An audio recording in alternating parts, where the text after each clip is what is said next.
going on an American firing frenzy. In this lesson, you'll learn about relative clause usage and getting fired. This conversation takes place in the morning at the store, a few minutes after the store has opened. And it's between Mitch and June. The speakers are co-workers, and Mitch seems to be confused about who was promoted to assistant manager. Let's listen to the conversation.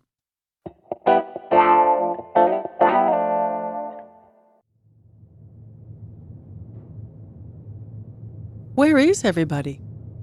You mean your co-workers? Sure. There were some disagreements last night, and staff members that disagreed were fired. By whom? By me. And who exactly did you fire? Pretty much everybody. You must understand that something had to be done. You do realize you aren't the assistant manager, right? And that you can't really fire anyone?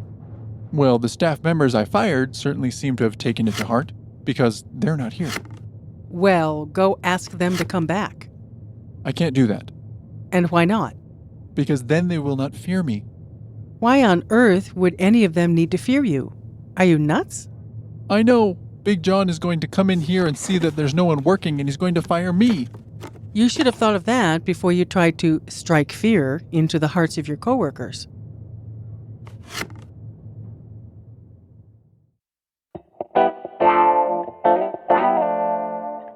So in this dialogue, there was a bit about getting fired, right? Yeah. Let's talk a little bit about getting fired. Every company has a different policy about terminating an individual's employment. And there are a number of words used that have roughly the same meaning.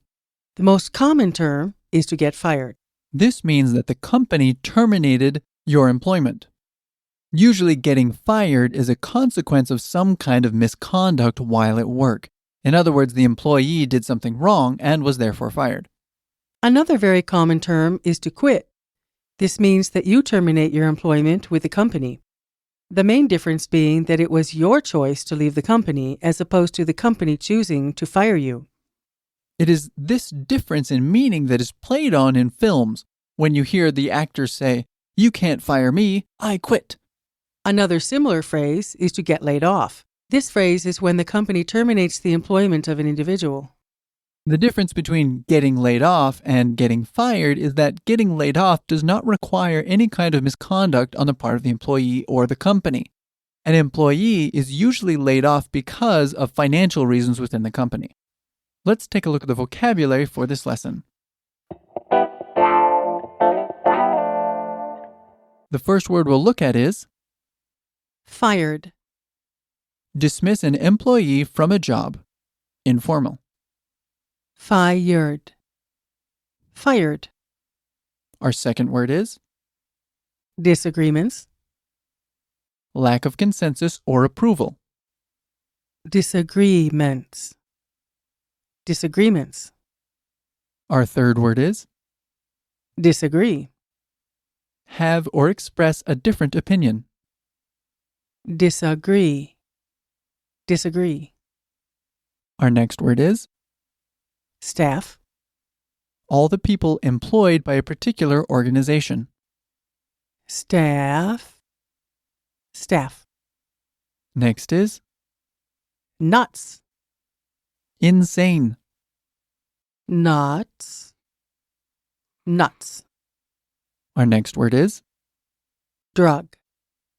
substance which has a physiological effect when ingested or otherwise introduced into the body. Drug. Drug. Our next word is Strike. to hit. Strike. Strike. Next is Fear. feeling resulting from belief that someone or something is dangerous, likely to cause pain, or a threat. Fear. Fear. And our last word is Whom. used in formal language instead of who, when who is the object. Whom. Whom. Let's have a closer look at the usage for some of the words and phrases from this lesson. In the dialogue, we heard the phrase, to take to heart.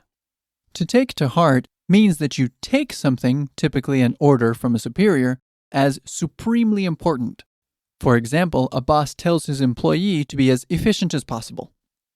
The employee takes this to heart by internalizing and acting on the "be as efficient as possible" motto as the most important directive he has.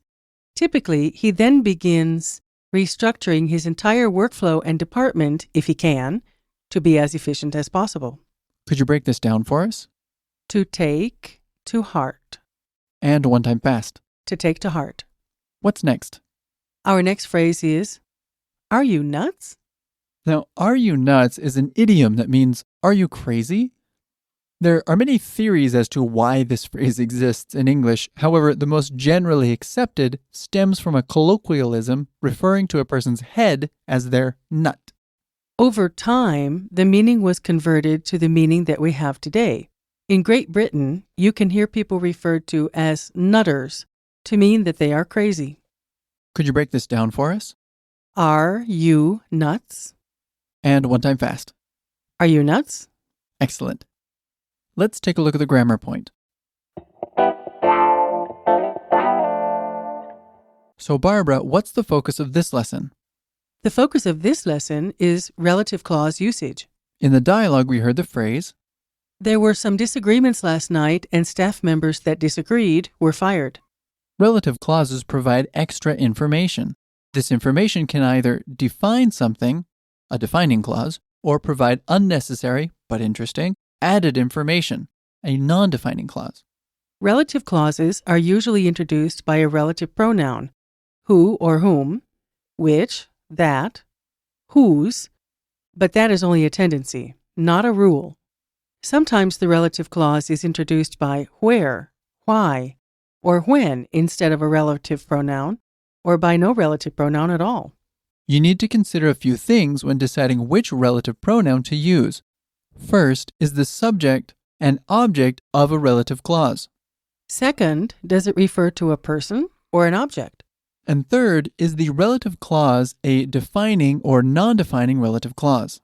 Note, relative clauses are often used in both spoken and written English.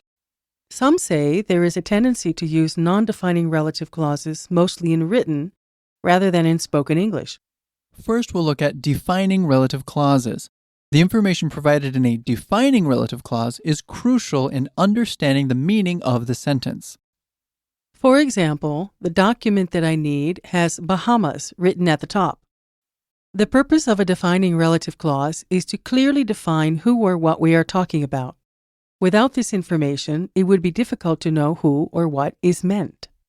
Another example would be, the house is being demolished. In this case, it is not necessarily clear which house is being demolished. Now on to non-defining relative clauses.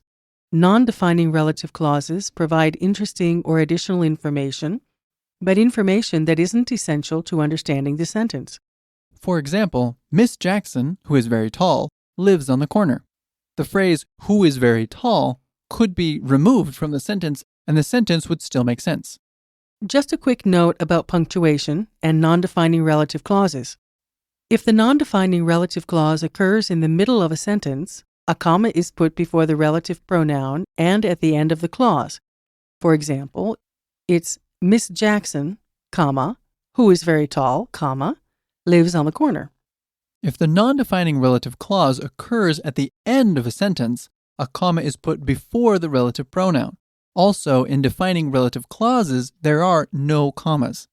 For example, children who play with fire are in great danger of harm. Generally, who and which are more usual in written English, whereas that is more usual in speech when referring to things. Now let's look at relative pronouns used as the object of non-defining relative clauses. The example sentence here is, Peter brought out his favorite antique, which was a bookshelf, to show his friends. Here, which must be used because that can never be used in a non-defining clause. Next, let's look at relative pronouns used as a possessive in non-defining relative clauses. An example of this would be, the singer, whose most recent recording has had much success, was signing autographs. To wrap things up, remember that in non-defining relative clauses, which can be used to refer to an entire clause, For example, he came for the weekend wearing only some shorts and a t-shirt, which was a stupid thing to do.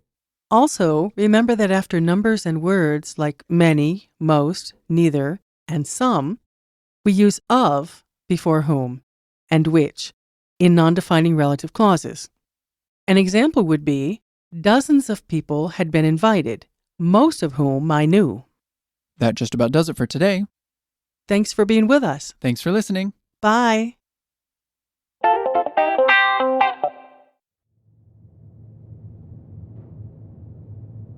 Where is everybody? You mean your coworkers? Sure. There were some disagreements last night, and staff members that disagreed were fired. By whom? By me. And who exactly did you fire? Pretty much everybody. You must understand that something had to be done. You do realize you aren't the assistant manager, right? And that you can't really fire anyone? Well, the staff members I fired certainly seem to have taken it to heart, because they're not here. Well, go ask them to come back. I can't do that, And why not? because then they will not fear me. Why on earth would any of them need to fear you? Are you nuts? I know Big John is going to come in here and see that there's no one working, and he's going to fire me. You should have thought of that before you tried to strike fear into the hearts of your coworkers.